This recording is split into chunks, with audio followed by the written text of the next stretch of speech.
Gracias por asistir a este cierre de esta cátedra que pues ha dirigido diligentemente la doctora Verónica Lidia Martínez Martínez y bueno, también hemos contado con la participación del doctor José Manuel Mendoza, así que él va a cerrar junto con la doctora Verónica esta cátedra y entonces le vamos a dar la palabra al doctor.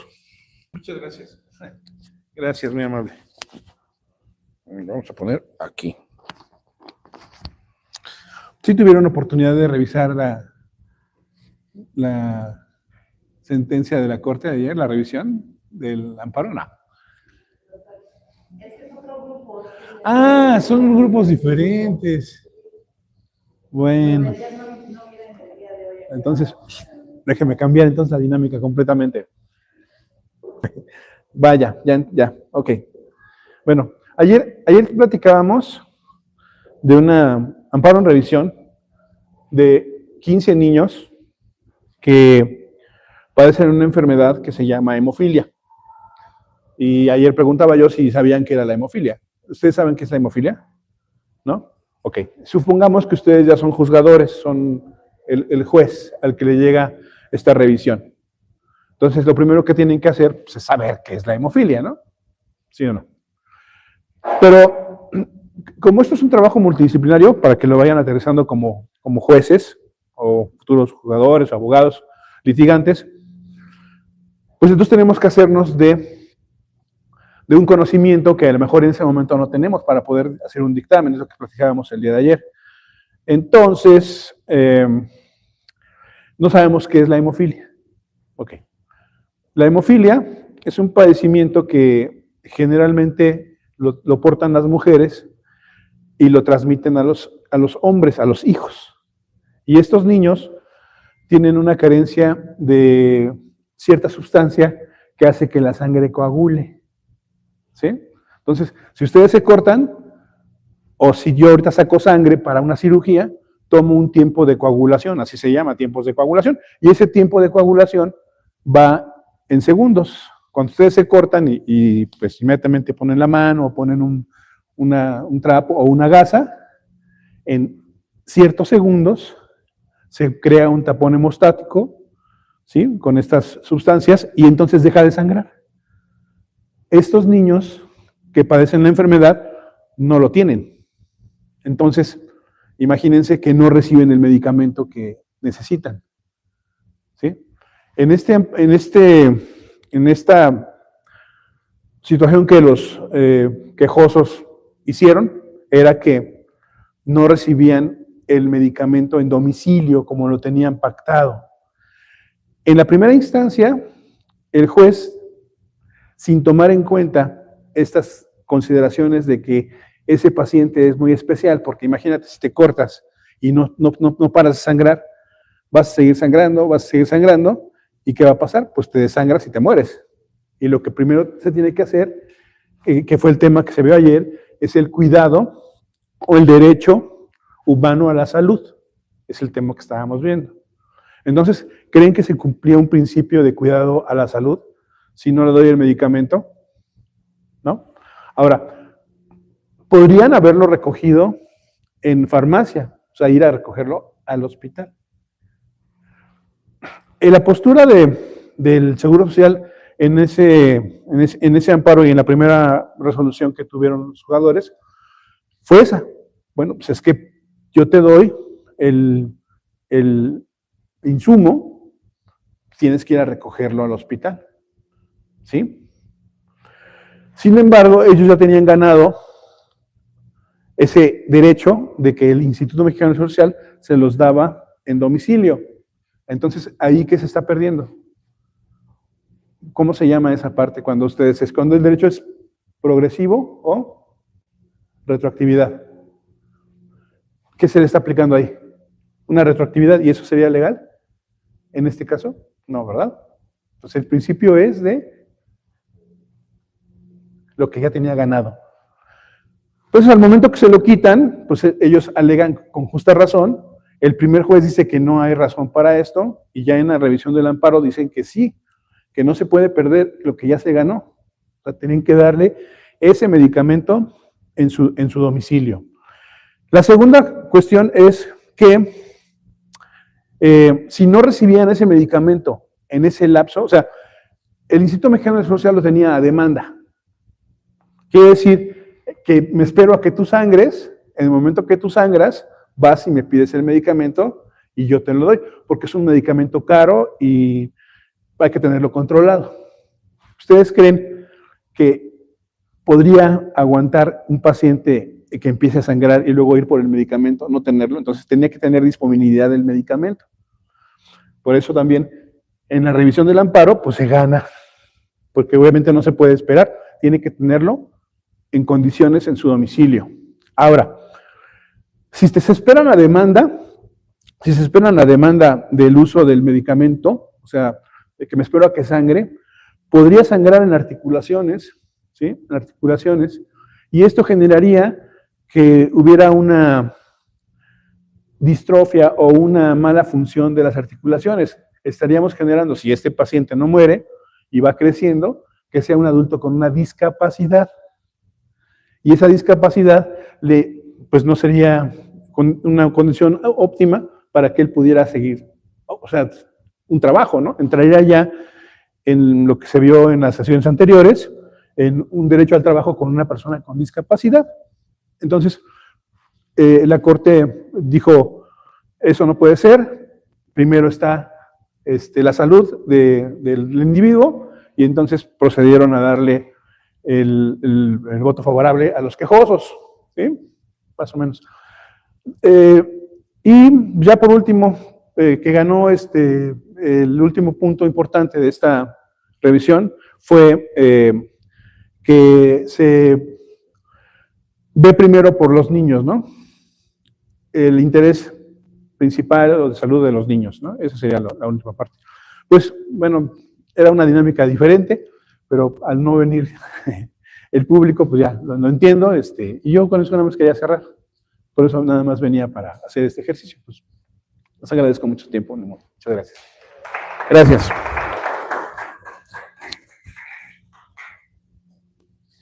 Gracias, doctor. Le agradecemos mucho su participación en esta cátedra y pues esperemos vernos pronto. ¿Alguna pregunta, alguna duda?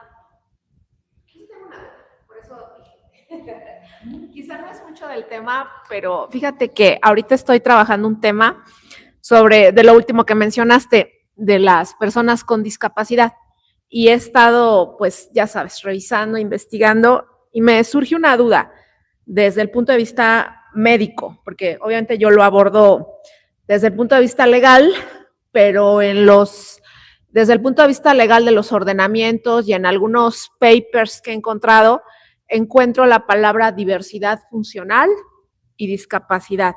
No es lo mismo, ¿verdad? No, no es lo mismo. Diversidad funcional, la discapacidad es aquella situación que no te permite hacer algo. O sea, estás discapacitado para hacerlo. Hay un tema muy bonito, muy interesante. Desafortunadamente, pues involucra a un juzgador que es el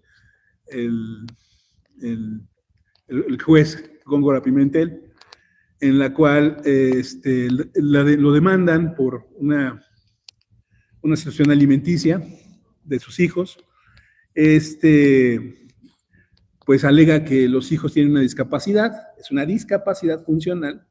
¿Por qué? Porque pueden, pues, todavía tener el uso, goce y disfruto de muchas cosas. O sea, pueden ir al cine, pueden jugar, pueden, mucho, ¿no? Entonces él alega que por esa discapacidad, por esa situación, ellos, pues si les da todo lo que necesitan, que le corresponde de ley, de dinero a la esposa para la manutención de los hijos, pues no van a disfrutar el cine, o sea, no van a disfrutar jugar, no van a disfrutar muchas cosas. Y ganó. Ganó. Pero esa es la diferencia, o sea, sí puede tener una disfuncional, que sea una discapacidad funcional, ¿sí? Cuando, por ejemplo, también el nivel del IQ de las personas está muy por debajo, pero es funcional porque, o sea, puede todavía tener conocimiento del entorno, de muchas cosas. Obviamente que si es una persona que ya no tiene entendimiento de lo que está en el exterior, ya no cae así. Obviamente el término correcto es porque es para ser inclusivo y evitar discriminaciones, persona con discapacidad, no persona discapacitada, sino con discapacidad.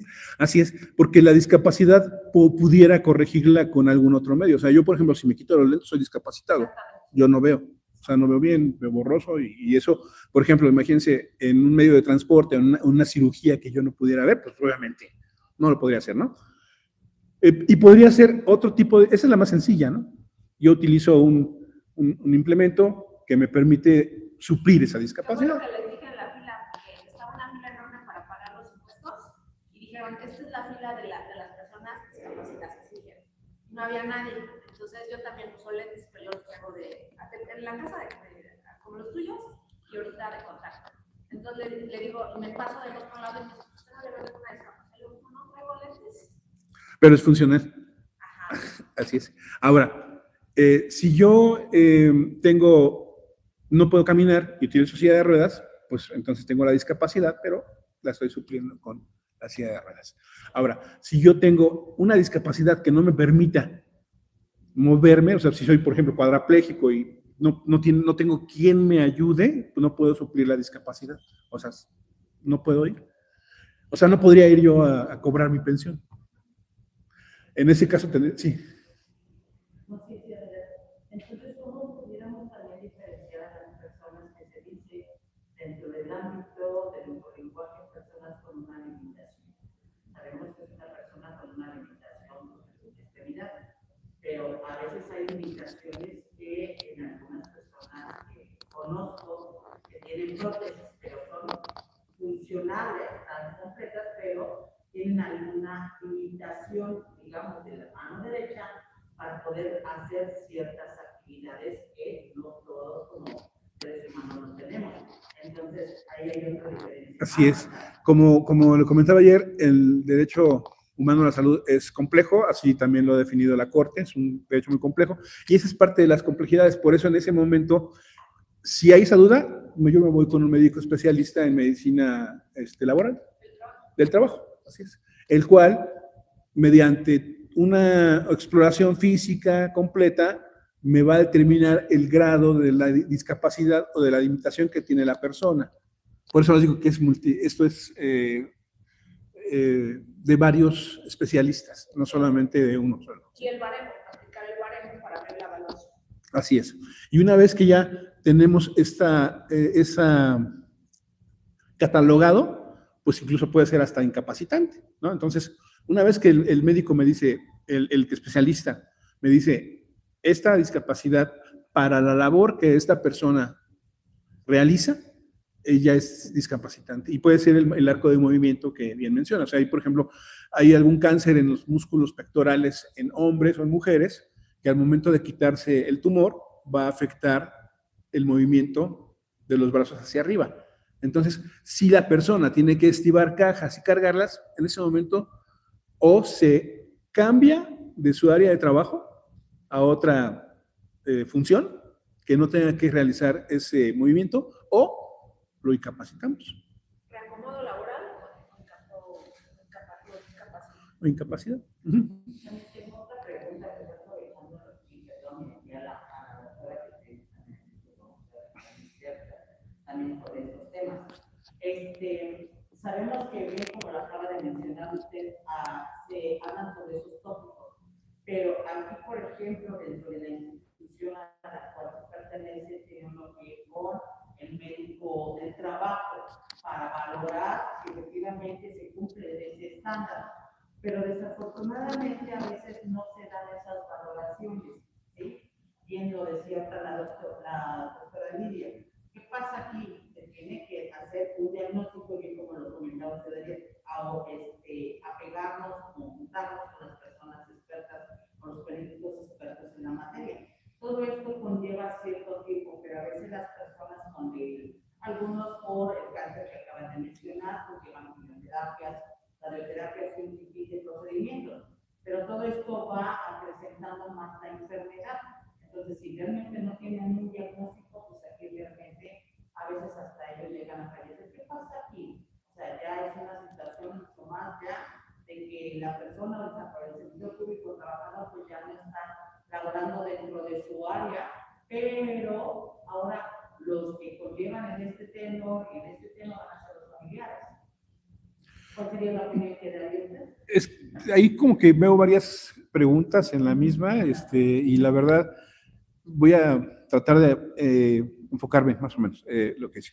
El diagnóstico precoz de una enfermedad en ocasiones no es tan oportuno por la asistencia a donde va la persona a tratarse, y como vimos ayer con la dispersión, el grado de conocimiento de la persona.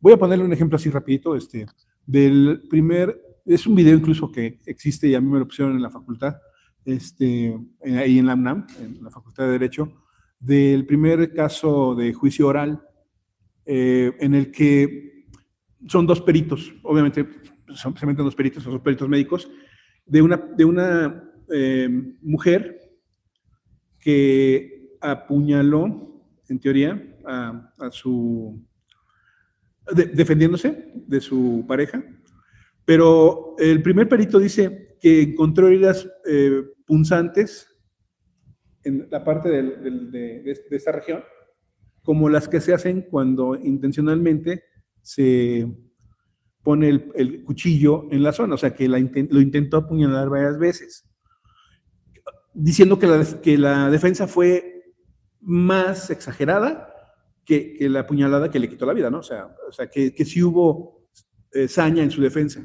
Eso fue lo que dijo un perito médico.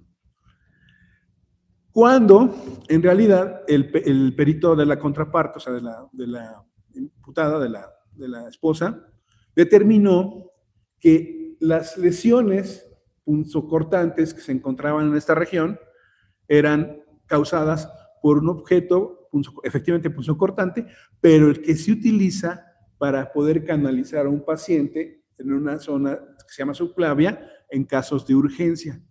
Pues obviamente no encontraban y pues lo estuvieron funcionando varias veces. Entonces cambia la perspectiva. Pero ¿qué quiere decir ahí? Que requerimos al especialista. El especialista que sepa de lo que está hablando. Yo no quiero pensar que a lo mejor le dieron una lana porque dijera que el dictamen era así, porque también eso no puede ser, ¿no? Pero entonces necesitamos que el especialista conozca perfectamente bien para sacar el diagnóstico. Eso me queda claro. Y como vimos ayer también, en hematología, para ustedes no estaban ayer, en el país existen 943 hematólogos para todo el país. Entonces, si el diagnóstico que se va a realizar, pues tiene que llegar hasta un especialista, y a veces el camino es muy largo, no alcanzan a llegar, y el diagnóstico se hace muy, muy tarde. Y como usted dice, ya la persona ya no trabaja o falleció, etcétera, etcétera, y no pudimos nunca ayudarlo en la parte laboral. Pero pues, es por todo lo que platicamos ayer. Sí. No sé si tenga otra pregunta, alguna duda, comentario más. Pues les agradezco mucho. Espero que sí le haya contestado lo que me preguntó. Y les agradezco mucho. Muchas gracias. Muchas gracias, agradecerte. Sabemos que te tienes que retirar y que tienes Sí. mucho compromiso. Y muchas gracias. Sí. Muchas gracias. Cuídate mucho. Gracias.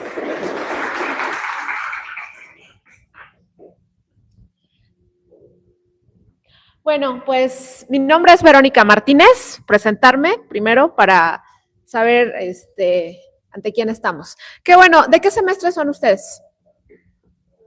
Tengo a los de octavo, porque me tocaron los de cuarto cuando yo vine y ahorita están los de octavo. Son 10, ¿no? El de la carrera.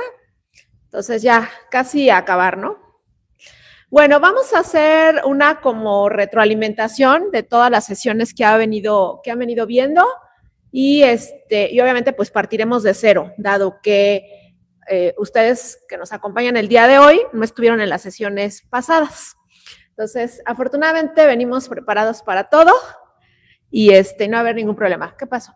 Pueden revisar las sesiones pasadas en el canal Sí, haznos el comercial. Pueden revisar las sesiones pasadas en el canal de la Dirección de Entornos Académicos y Conocimiento. Ahí van a quedar grabadas y pueden repasarlas y pueden ver la exposición de la doctora, del doctor y de los otros dos compañeros. Entonces, para, digamos, completar toda la serie con esta de cierre. Perdón, doctor. No, ya, nos hiciste el comercial. Bueno, la cátedra fue sobre este ciclo de cátedras que además le agradezco mucho a la Universidad Autónoma del Estado de México el espacio, que se hagan este tipo de eventos, porque para los alumnos pues fomenta mucho el ampliar los conocimientos, no solo el quedarse con los conocimientos que tienen de los catedráticos de la Facultad de Derecho concretamente, porque esta cátedra pues se impartió por parte de la Facultad de Derecho. Entonces, sino también pues agrandan todo el conocimiento. Y pues de este lado, que también aprendemos, porque el conocimiento no solo es de aquí para allá, sino también es a veces regresivo. Pues a mí me sirve muchísimo esto. Lo que me estimuló a hacer este ejercicio académico es el tema de divulgación de la ciencia. El derecho es una ciencia y obviamente pues hay que divulgarlo. Entonces, es un ganar-ganar de ambas partes y qué bueno que la Universidad Autónoma del Estado de México fomenta este tipo de programas, que obviamente la idea viene de la rectoría, porque no vine, pero sí vi todo el video de cuando la rectora inauguró, porque es un proyecto de rectoría.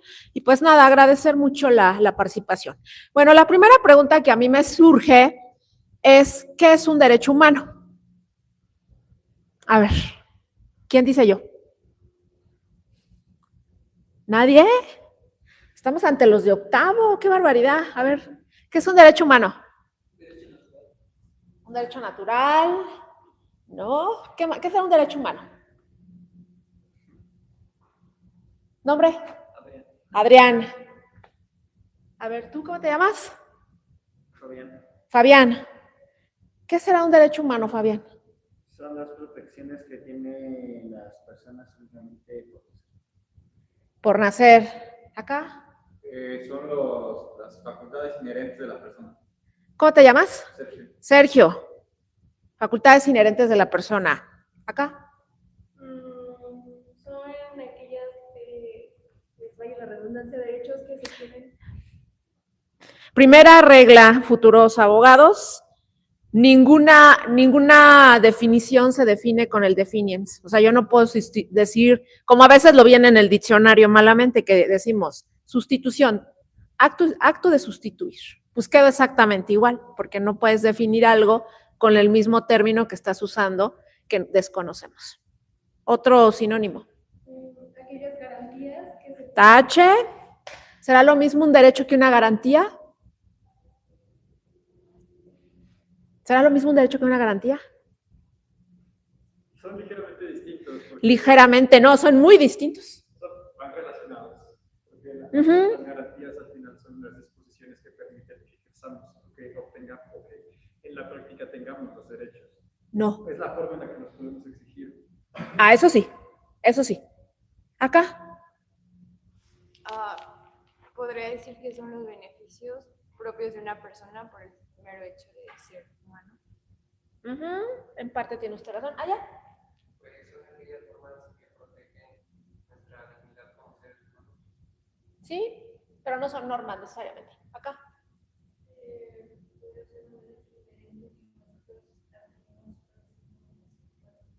Ok, bueno. De entrada, un derecho humano viene a ser un derecho subjetivo. Cuando hablo de un derecho subjetivo es aquel que tiene la persona.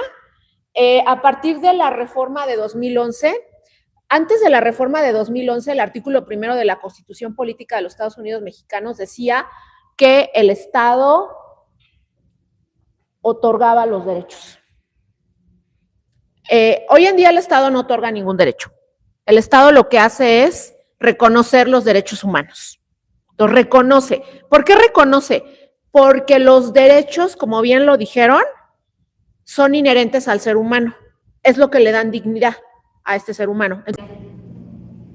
No para un beneficio particular. Las organizaciones no gubernamentales. Las ONGs. A ver, la educación.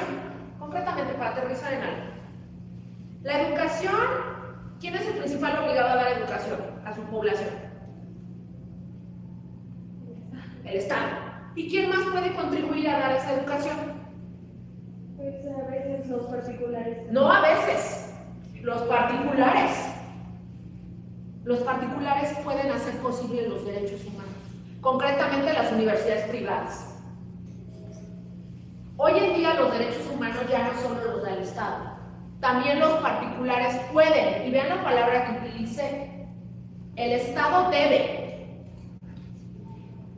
los particulares pueden, si quieren, porque no son los obligados. ¿Cómo es la relación cuando el Estado da los derechos humanos? ¿Qué relación tengo ahí? La vieron en amparo. ¿Qué relación es? Subordinación. De supra a subordinación. ¿Qué relación tengo cuando el Estado, cuando los particulares hacen posible un derecho como el derecho a la teoría, el efecto horizontal de los derechos humanos? Así se llama. Y de acuerdo a esta teoría del efecto horizontal de los derechos humanos que viene de Alemania, se puede interponer un juicio de amparo contra un particular.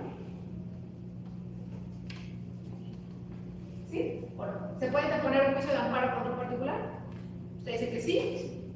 Sí. Cuando están en un orden de superioridad. O sea, A ver, entonces estamos contradiciendo lo que dijo el compañero.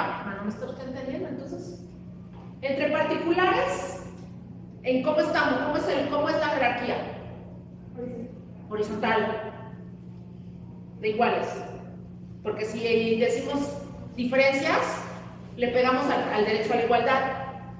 Y está el principio de no discriminación. Entonces, ya avanzábamos lo que dijo el compañero atinadamente.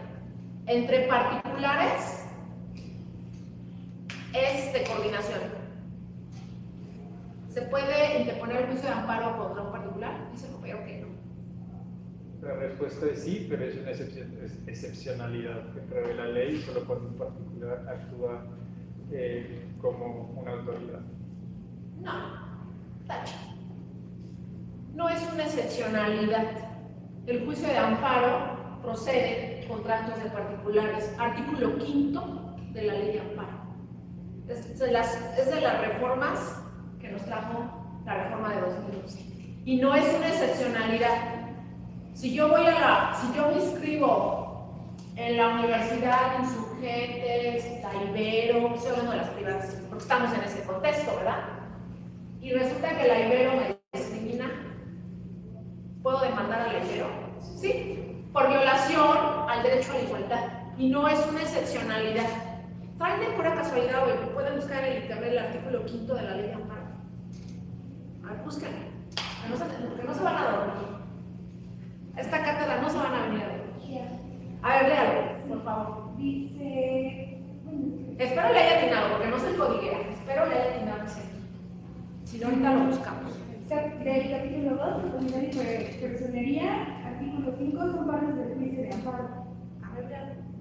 La persona quejosa, teniendo tal carácter quien aduce ser titular de un derecho subjetivo o de un interés legítimo individual o colectivo, siempre que alegue que la norma, acto u omisión reclamando tiene los derechos previstos en el artículo 1 de la presente ley y con ello se produzca una afectación real y actual a su esfera jurídica, ya sea de manera directa o en virtud de su especial situación frente al orden jurídico.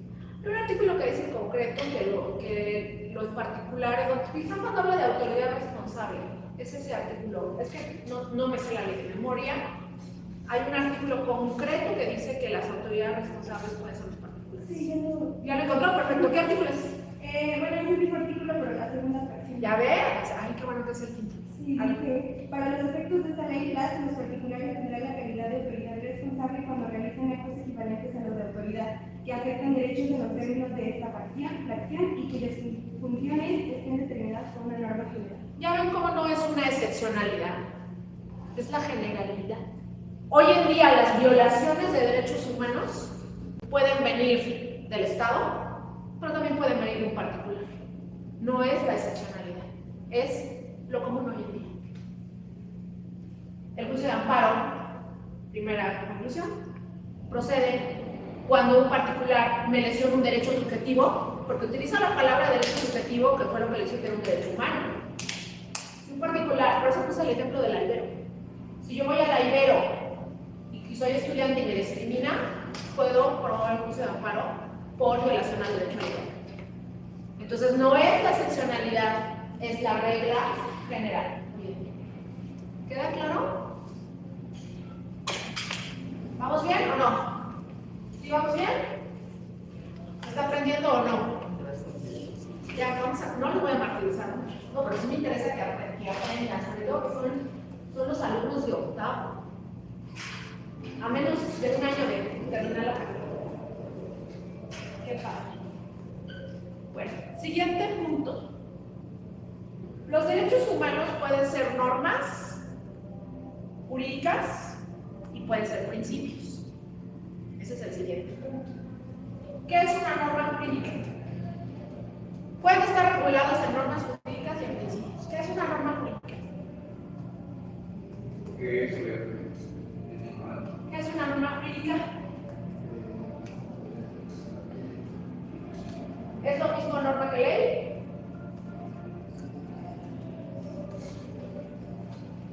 ¿Qué es una norma jurídica?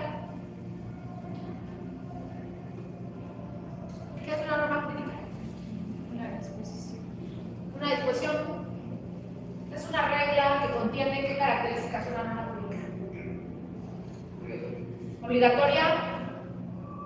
Universal. ¿Universal? No. Obligatoria sí. Coercitiva sí, porque no es si quieres cumplirla o no, la vas a cumplir a fuerzas, porque hay una sanción. Si el patrón no me paga mi salario, hay una sanción. Si el trabajador no labora, hay una sanción. ¿Qué otra característica tiene? Heterónoma la hace el Estado. ¿Qué otra característica tiene? La última, les falta una. Les falta una.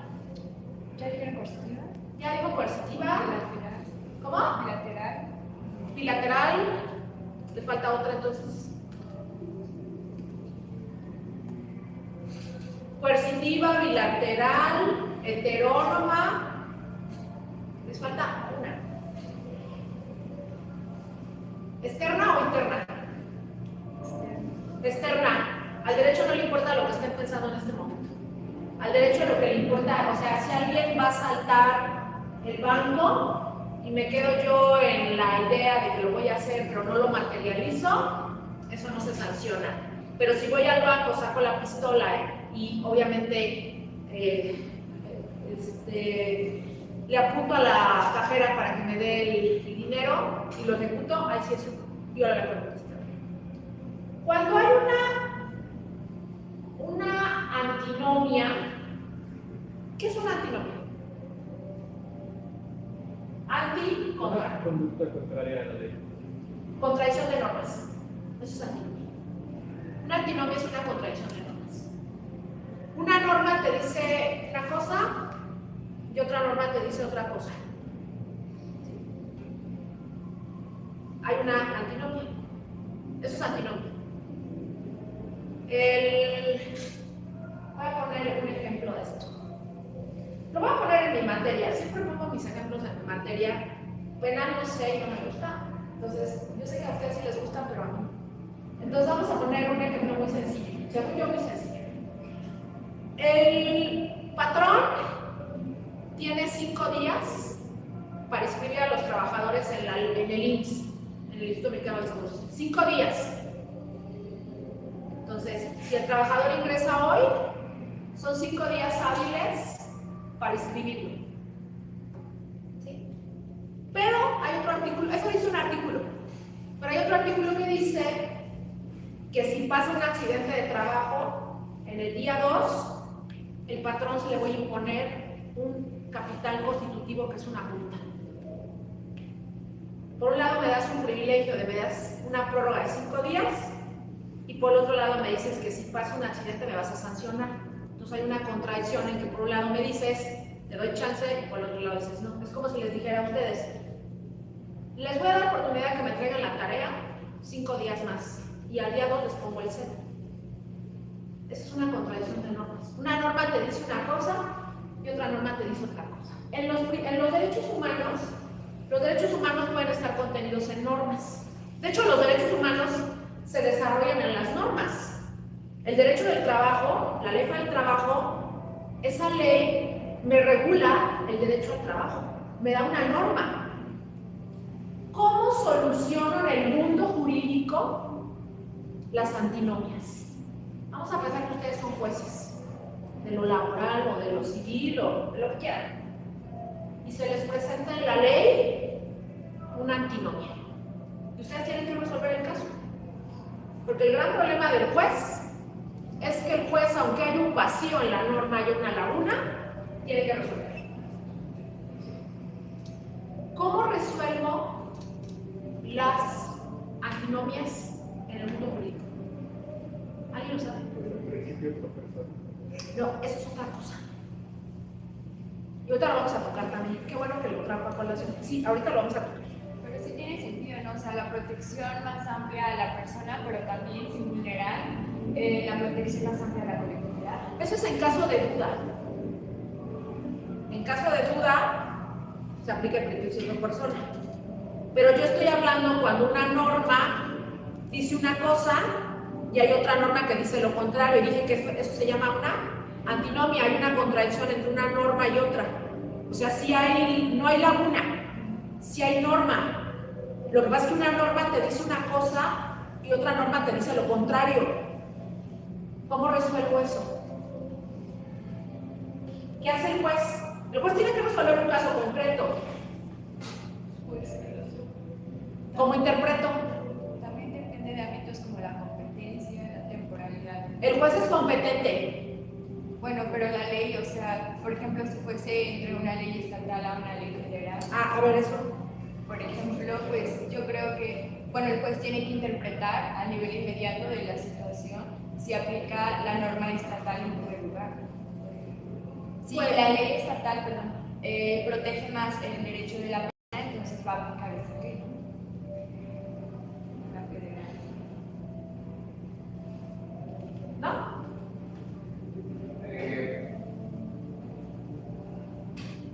¿No? Ahora que si en este caso existe jurisprudencia.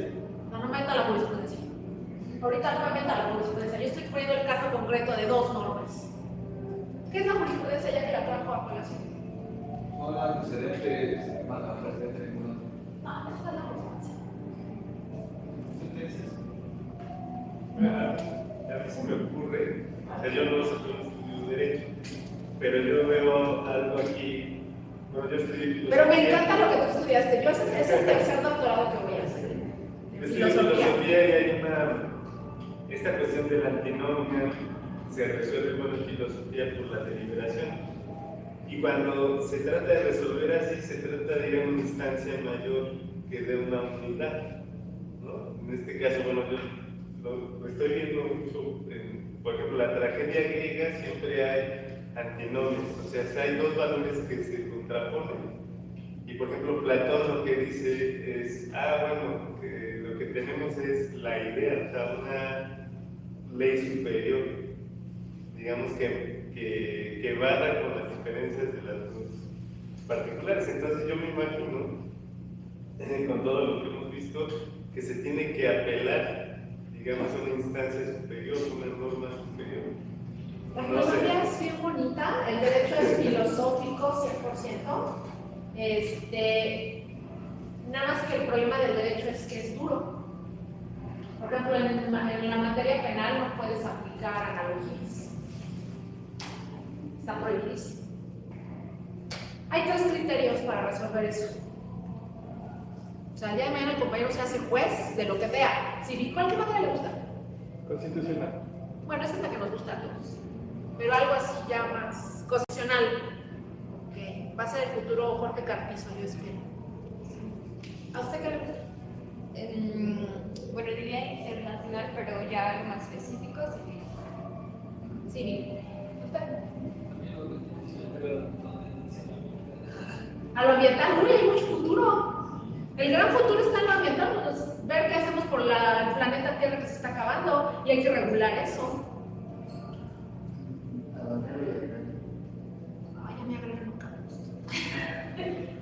Era de lo único, yo llevé la especialidad social, hice la especialidad en social en la máxima casa de estudios.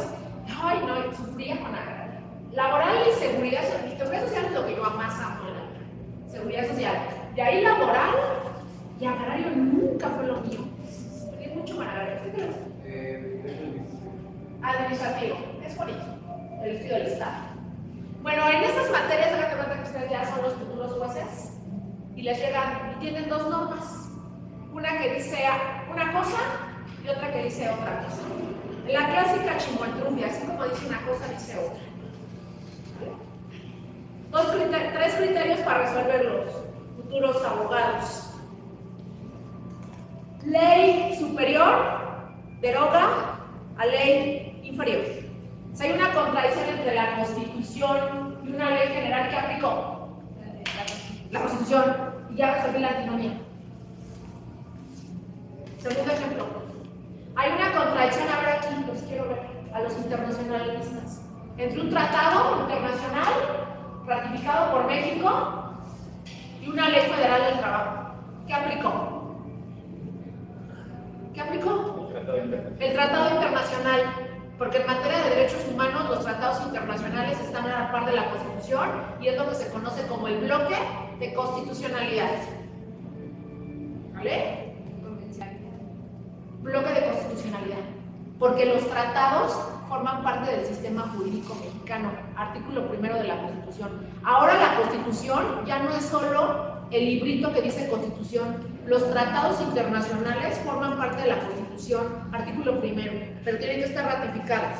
Es lo que dice Eduardo Ferrer MacGregor, la constitucionalización de los tratados internacionales. ¿Sale? Entonces, primera manera de resolver antinomias. Siento que le perdón. Aparece con la primera. Norma superior, deroga, norma inferior. Sí, es que les estoy poniendo ejemplos, porque de aquí tienen que salir con esa idea. Más que son los de octavo. O sea, ya de poquito los voy a ver afuera. Segundo criterio. Norma especial deroga a norma federal. Y les voy a poner el ejemplo, porque si se los dejo así quedan igual, ya lo sé. Si esto no es fácil de entender. Voy a ponerles un ejemplo que existió hace algún tiempo, antes de que reformaran la Ley Federal del Trabajo. Había un artículo de la Ley Federal del Trabajo que ya no existe, que decía que los certificados médicos, o sea, los certificados médicos son los que ustedes cuando traen aquí que están, espero que sean certificados médicos y no falsificantes médicos, que vienen, que está uno enfermo y que por eso no pudo venir. A las audiencias, no, los abogados siempre tenemos que ir. Y si no podemos y nos enfermamos, por eso hay que nombrar a más abogados para que si yo no puedo ir, vaya la compañera. Estoy hablando cuando un testigo no puede ir, cuando un absolvente no puede ir, porque está enfermo. Hay que presentar un certificado médico, ¿verdad? La Ley Federal del Trabajo daba 10 requisitos que debían contener los certificados médicos. 10. Decía, tienen que contener el nombre del médico, la institución de la que egresó, el estado patológico, o sea, la enfermedad que tiene en español. Porque saben que los médicos, bueno, ya se fue, pero también tienen su lenguaje muy elevado más que los abogados. Por eso dicen malamente que entre médicos solo ellos se entienden y entre abogados solo se entienden ellos. ¿Sí? Entonces, te daba 10 requisitos. Y la Ley General de Salud, pongan mucha atención en esto, te exigía solamente 5 requisitos. Entonces la gran pregunta es, ¿a quién le hacemos caso? Hay una antinomia. La Ley General de Salud me pide 5 requisitos para un certificado médico, que sea válido y que me lo palomee el juez. Y la Ley Federal del Trabajo me pide 10, el doble. Hay una antinomia. Hay una contradicción de normas. ¿A cuál le hago caso? ¿Cuál es la ley especial? ¿Cuál es la ley que regula el estado de salud de las personas? ¿La del trabajo? ¿Qué regula la Ley Federal del Trabajo? Relaciones laborales, pero no regula el estado de salud. ¿Cuál es la ley que me regula el estado de salud? La Ley General de Salud. Bajo este criterio, ley especial deroga a ley general, ¿qué aplico? La de salud, bien, y ya, por lo tanto, los requisitos que tienes que cumplir para el certificado médico son únicamente 5 y no 10. Segunda manera de resolver antinomias. Por eso que con el ejemplo me lo van a entender. Porque si les digo, ley general, ley especial de droga legal, me va a decir, nada más para darme el avión, me van a decir, sí, lo entendí. El día afuera, ¿qué dijo? ¿Quién sabe? No me importa. Es eso. O sea, el primer criterio es ley general, ley superior jerárquica, deroga ley inferior. Ay, por eso me da una risa cuando presento, bueno, yo me encanta hacer los libros, me encanta escribir libros, y me da mucha risa porque un abogado, bueno, a mí me enseñaron eso mis maestros. ¿Cómo ordenas la legisgrafía? La legisgrafía son las leyes en que te basaste para hacer un trabajo de investigación. Puede ser un libro, puede ser un artículo, puede ser una reseña, lo que sea. Entonces me encanta mucho porque, y además me mata de risa porque yo vi en mis libros cómo creen que ordeno las normas jurídicas. ¿Cómo se ordena una norma jurídica? Si tienes 20.000 normas que yo utilicé en un libro, ¿cómo las ordeno? Pues primero las superiores. Exactamente. Principio de jerarquía de normas. Siempre pongo la Constitución, luego pongo los tratados, que ya sé que están a la par, pero en el paper no puedo ponerlos a la par. Entonces arriba pongo la Constitución, los tratados, leyes federales, reglamentos hasta abajo, normas individualizadas hasta abajo. Y ya. Y me encanta porque se los pasan a las editoriales que no saben de derecho, ellos son vendedores de libros. ¿Y cómo creen que me deshacen mi capítulo de derecho? Me lo ordenan por orden alfabético. Por ejemplo, si yo puse acuerdo general número 20, me ponen el acuerdo hasta arriba. Y la Constitución en la letra C. Y yo así. Y me dicen, pero quedó bonito. Le digo, no quedó bonito. Nunca puede estar arriba un acuerdo general sobre la Constitución. Entonces, es donde te das cuenta que en los abogados pensamos muy diferente porque nosotros utilizamos jerarquía de normas. Entonces, este primer criterio de antinomias es, para resolver una antinomia, lo primero que voy a ver es que prevalezca la ley superior. Pero cuando tengo la antinomia en la Constitución, ya no me opera el de jerarquía. Entonces, el criterio de especialidad es muy bueno porque cuando yo dije Ley Federal del Trabajo y Ley General de Salud están al mismo rango jerárquico, pero una es la ley especial y otra es la ley general. Entonces, por eso me aboco que como estoy hablando de un certificado médico, voy a aplicar la Ley General de Salud y no la Ley Federal del Trabajo, porque la Ley Federal del Trabajo lo dice en su artículo primero. Esta ley regula relaciones obrero-patronales. ¿Vamos entendiendo? ¿Sí está quedando claro? Y siguiente criterio para resolver una antinomia. Ya casi voy a acabar. Ley posterior deroga a ley anterior. Si yo emito una norma, una reforma posterior, esa es la que va a prevalecer sobre la anterior. Son 3 criterios para resolver antinomias. Grábenselo porque es lo que utilizan los jueces. Así resuelven los jueces las contradicciones de la norma jurídica. Es que el derecho es común. Y los abogados son su propio. Déjame decirte. No, a mí me encanta la filosofía. Me encanta ya lo dije que es el tercer doctorado que voy a hacer, pero ahorita no. Ahorita estoy en otros rollos. Pero yo creo que en unos 3 años me veré estudiando el doctorado en filosofía, pero me lo voy a llevar al derecho, porque ya les dije, voy a estudiar filosofía, pero mi tesis va a ser de filosofía del derecho. Porque en filosofía me van a decir lo que quieran, pero en el derecho me los voy a llevar a los filósofos donde van a decir, no, ya que no le digo, para que me lo aprueben de manera fácil. Entonces, eso opera cuando los derechos humanos están contenidos en normas jurídicas. Pero hay veces que los derechos humanos no están contenidos en normas jurídicas, sino que los derechos humanos son principios. ¿Cómo resuelvo una contradicción de principios? ¿Lo saben?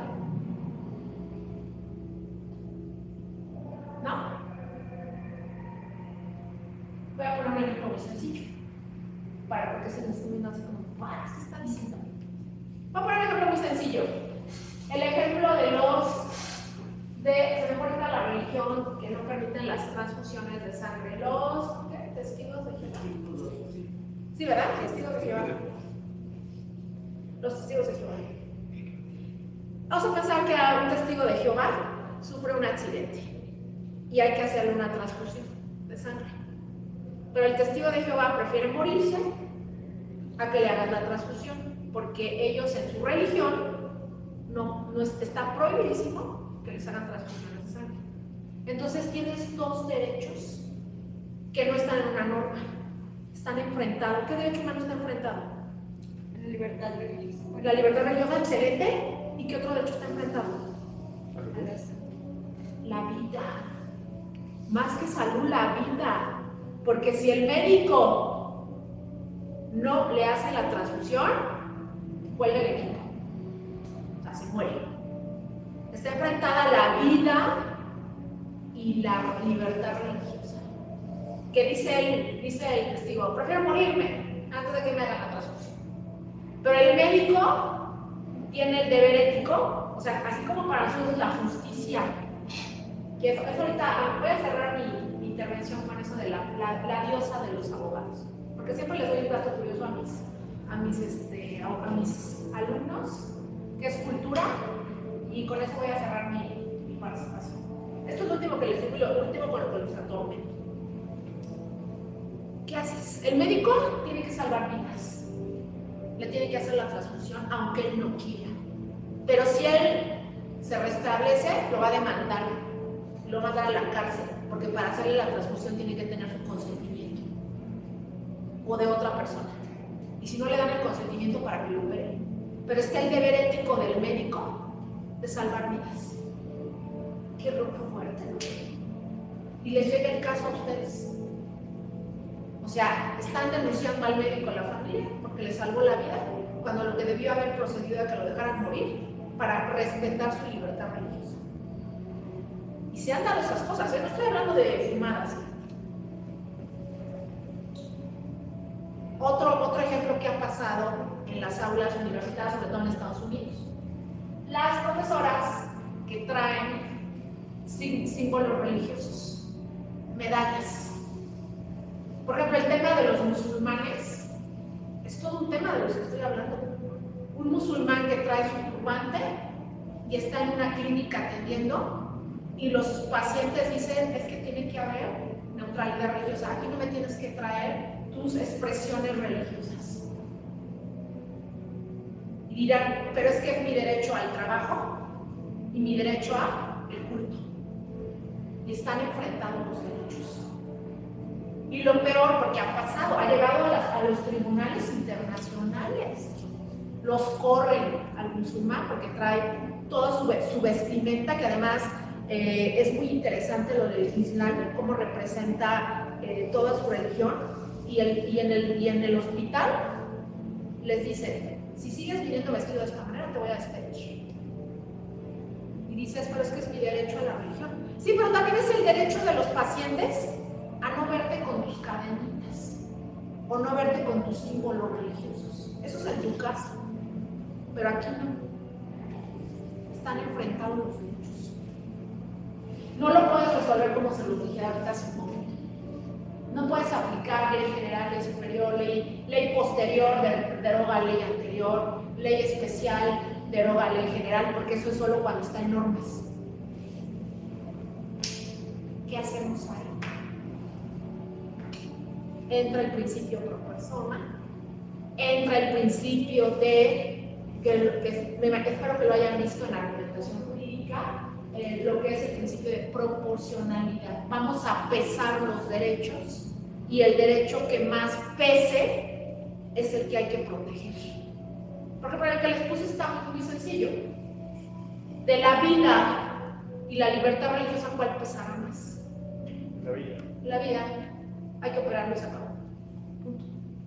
Porque pierde el derecho más débil. Eso se llama principio de proporcionalidad y se pesa. Y así resolvemos los problemas los abogados cuando el sistema jurídico no es tan perfecto, que no lo es, porque está hecho por seres humanos.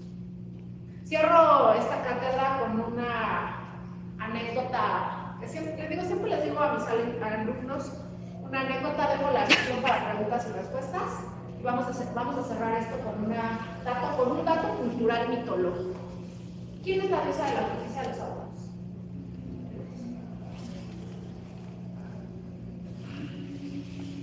¡Googleelo! ¿Se vale googlear? A ver, ¿quién? ¿Se crea el nombre? Temis. Tache. Dick. ¿Por qué? A ver. Cuéntale la historia. Temis es la diosa de la justicia de los dioses. Sí es la diosa de la justicia, pero de los dioses, por eso está vendada. Di que está vendada porque los dioses no se equivocan. El juez no puede estar vendado porque el juez sí tiene que ver cómo va a resolver. Di que está vendada porque es la diosa de la justicia de los dioses. Y como los dioses son perfectos, di que por eso está vendada. Por eso di que aparece vendada y aparece con la espada. Di que tuvo 3 hijas. Irene, Neumonía y Dique. Si ustedes googlean Dique con cada kilo, Dique no tiene venda, porque Dique es la diosa de la justicia de los seres humanos. Googleenla. Entonces Dique tiene los ojos abiertos, porque un juez no puede tener los ojos cerrados, tiene que estar viendo, tiene que percibir las pruebas y tiene que dictar justicia. Por eso la diosa de la justicia de los abogados humanos, seres imperfectos, no es Temis, es Dique. ¿Vale? ¿Dudas? ¿Preguntas? ¿Quejas? ¿Traumas? No, esos no. A ver. Tengo una duda, pero no estoy del todo seguro cómo formularla. Dime lo que quiera. ¿No cree que la ponderación de principios que se tiene que hacer cuando hay una contradicción o hay un choque entre ¿Qué es lo último que dije? entre 2 o más derechos va un poquito en contradicción justamente de la indivisibilidad y la jerarquía? Porque al final, si la jerarquía asume que nosotros no, o la no jerarquía asume que no podemos tener un derecho sin afectar a otro, que no podemos dividirlos, separarlos, pero en algún momento podemos ponderarlos y efectivamente se tiene más peso. ¿No cree que eso es una contradicción o cómo podemos solucionar ese aspecto? Hay otra característica que no vimos, que se llama que los derechos no son ilimitados. Los derechos son limitados. Los derechos humanos no son ilimitados. Y les voy a poner el ejemplo, porque todo les pongo ejemplo para que me lo entiendan. El derecho al trabajo. Ay, ¿cómo se llama el derecho al trabajo con esta mujer? Perdón, es algo. Entonces, el derecho al trabajo dice que se puede limitar. ¿Cuándo se limita el derecho al trabajo? Cuando me dedico a un trabajo que no es lícito. Por ejemplo, que me agarren aquí, saliendo de aquí, que me ponga a vender droga. Que me agarren, obviamente, los de vigilancia. ¡Ay, que estoy trabajando! Estoy vendiendo droga. No, pero eso es ilícito. Entonces, el derecho al trabajo, primera limitante, tiene que ser lícito. Segunda limitante, no puedo ofender los derechos de la sociedad. Tercera limitante, no puedo ofender los derechos del tercero. En los artistas, en la princesa Diana que la mataron los paparazzis. Yo tengo una vida privada y tengo una vida pública. ¿Vale? Sí, sé que soy una figura pública, caso de la princesa Diana, pero tú tienes derecho a respetar mi intimidad, mi vida personal. Todos los derechos humanos no son ilimitados. Todos los derechos humanos y el que ustedes me quieran poner tienen límites. ¿Vale? Entonces, cuando yo hablo de obviamente la ponderación tiene críticas. Entre esas críticas es que una de las críticas más fuertes que se le hace, porque son teorías y no son perfectas, es que genera mucho el subjetivismo. Que el juez, como pesa y es el que valora, pues él, de acuerdo a su subjetividad, le puede dar más peso a un principio que a otro, y otro juez puede cambiar porque es bien subjetivo. Esa es la principal crítica que se le ha hecho a la ponderación, a la teoría de las 3 gradas, que se le llama, que es subjetiva. Pero el hecho de la indivisibilidad no no, ese no lo comparto porque aquí tengo un enfrentamiento entre los dos. Si bien es cierto que son indivisibles, que son interdependientes, el problema es que están chocando y tengo que decidirme por uno. Por eso ponía el ejemplo de la profesora que imparte una cátedra, que llega con su cadena religiosa o musulmán o la que sea, y el alumno dice, debería de haber en las aulas que no haya la expresión de símbolos religiosos, porque son laicas. Y dice la profesora, mi derecho al trabajo, pero también mi libertad religiosa de ponerme la cadenita de la Virgen de Guadalupe. Entonces, en ese caso, no comparto que vaya en contra de la indivisibilidad. Sí, son indivisibles, son un todo, pero el problema es que los derechos están enfrentados y tienes que decidir por uno. O sea, hay un choque. Te digo, la principal crítica que se le ataca es de subjetiva, y estoy totalmente de acuerdo, porque sí depende mucho de la percepción personal de la percepción de cada juez. Eso es de lo que más se le ataca, pero de indivisibilidad no, porque el gran problema es que están enfrentados. Y para resolver todo el caso, por ejemplo, el musulmán que lo corren de la clínica y que pasó, llegó el caso a la Corte Europea, lo corren por traer su turbante y obviamente, se me fue ahorita el nombre de la toga que ellos utilizan, lo corren.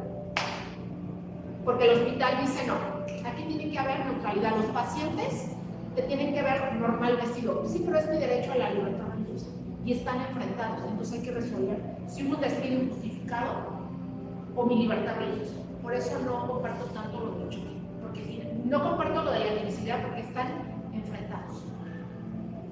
La principal crítica que se le hace es subjetiva, es una teoría bien subjetiva.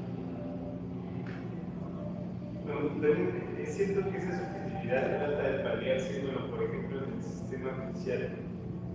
Por ejemplo, tengo entendido que hay en cada órgano por lo menos 3 magistrados, por ejemplo. A veces sí, pero hay unos que son unitarios, son tribunales unitarios, y ahí solo hay uno. Y los juzgados, solo hay un juez. Por ejemplo, los juzgados laborales, solo es un juez. La gran ventaja de esto es que si bien es cierto solo es un juez, esa resolución que dicta el juez es recurrible ante un tribunal colegiado que ya se compone de 3.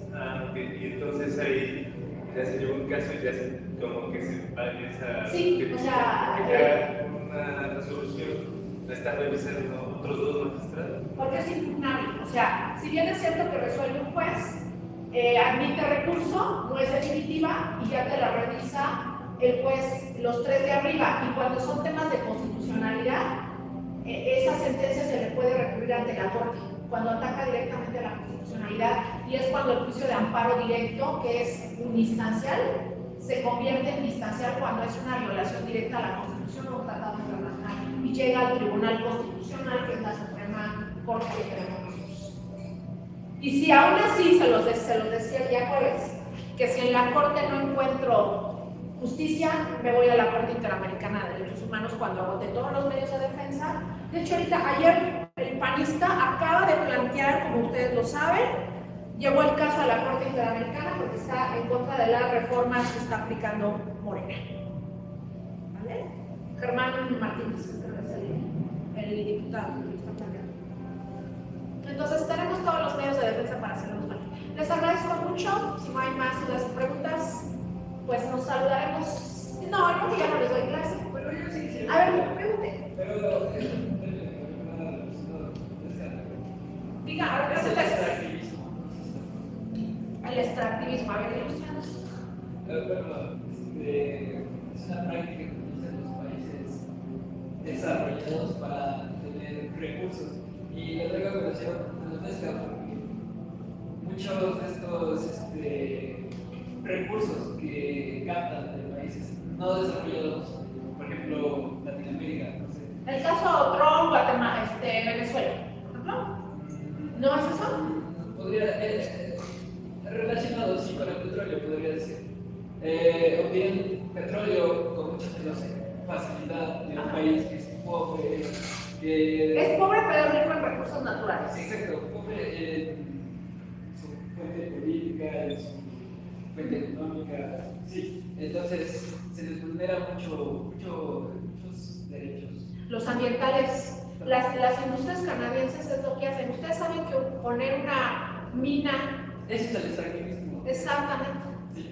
Entonces, ¿cómo podrían defenderse estos pequeños países ante estos grandes? Ahí le va. Promoviendo sus medios de defensa ante sus órganos jurisdiccionales para que sancionen a las empresas que generalmente son extranjeras, y si no obtienen una justicia, a la Corte Interamericana porque son derechos ambientales. Y otros niveles, o sea... Corte Interamericana, Corte Penal Internacional, porque hay delitos que son de lesa humanidad.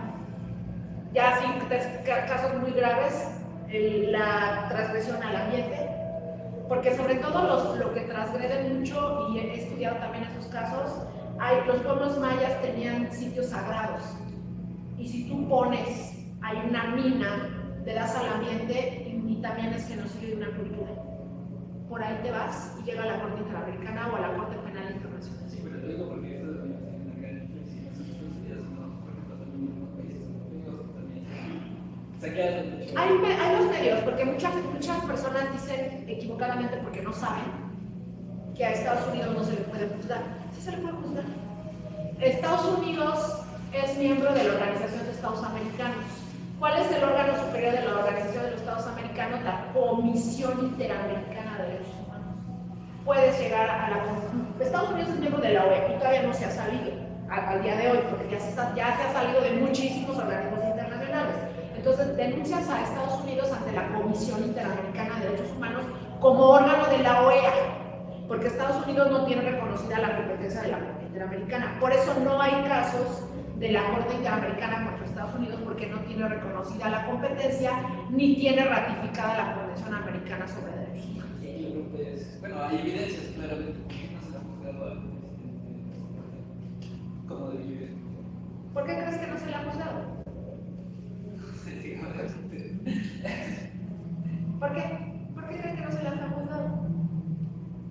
Pues por problemas políticos. Problemas políticos, que es una potencia, ignorancia de la gente. Desde que dicen que no se le puede juzgar a Estados Unidos.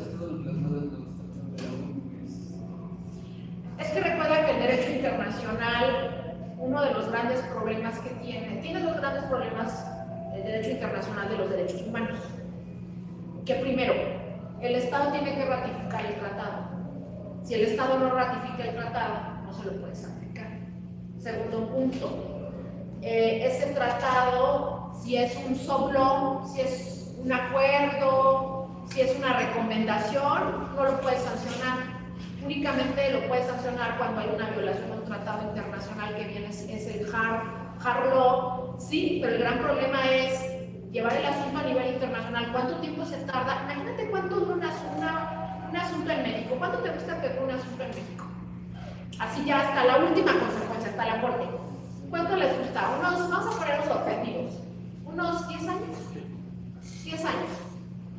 Y luego ya que te desgastaste 10 años y económicamente y todo, busca una organización, una ONG, porque además a nivel internacional no puede litigar en particular, ese es un grave problema.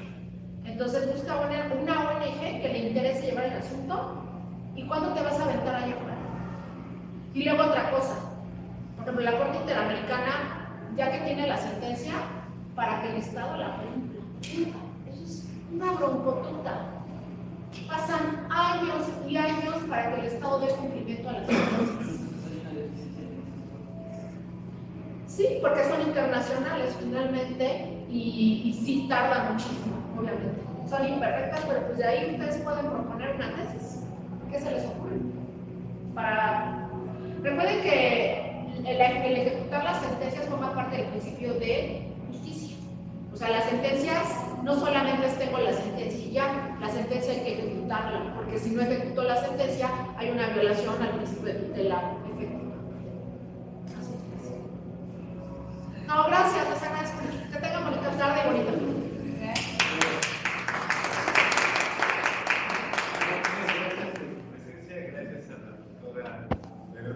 Gracias a la maestra Patricia Morquecho, que ha colaborado con nosotros, y gracias también a Jessica, que nos ha apoyado aquí con la grabación.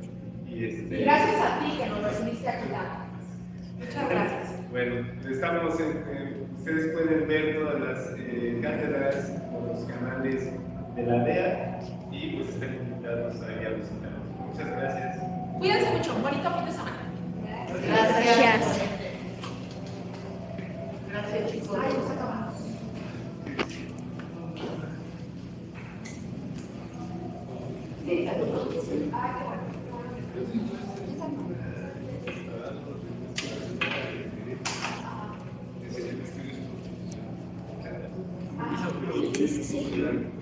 Gracias, chicos.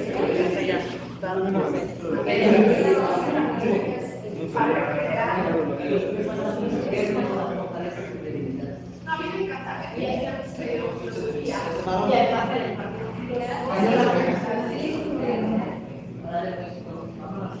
muchas